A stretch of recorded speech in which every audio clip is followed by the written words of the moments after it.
মন্ত্রীরা বলবে যে হ্যাঁ চলবে ডিম থেরাপি, মন্ত্রীরা বলবে এটা ডেমোক্রেসি। আবার কোন মন্ত্রী এক ধাপ এগিয়ে বলবে যে ডিম না এবারে ইট চলবে, আর তারপরে আজকে আমার গাড়িতে ইট পড়বে। কি অপরাধ, কি অন্যায়?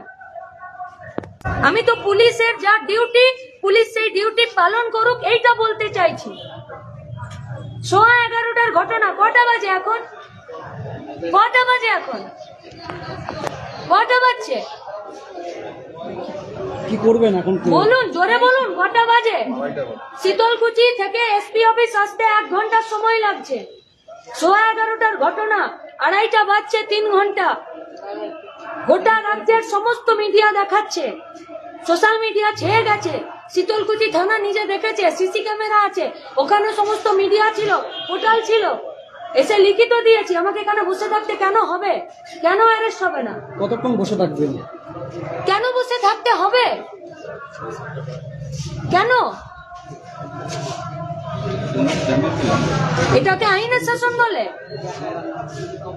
কেন নেবে না পুলিশ পদক্ষেপ? পুলিশ কেন পদক্ষেপ নেবে না, আগে সেইটা বলতে হবে। কি অন্যায় আমাদের? কি অপরাধ করেছি আমি? আমাকে জানিয়ে কি হবে? আমি তো পুলিশকে জানিয়েছি। না, আপনাকে কোনো মতো আমার অপরাধ কি আগে পুলিশকে জানাতে হবে? আমাদের অন্যায় কি আগে পুলিশকে জানাতে হবে? আমাদের অপরাধ ছিল তো পুলিশ কেন আমাদেরকে অ্যারেস্ট করলো না? পুলিশ কেন দাঁড়িয়ে থাকলো? আর এক দল গুন্ডা দুষ্কৃতী, এক দল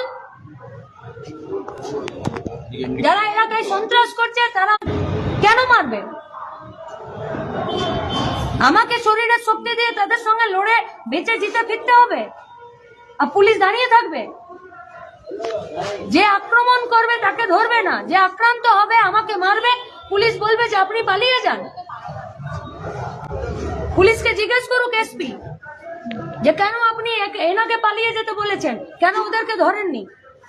এটা পুলিশ চলছে।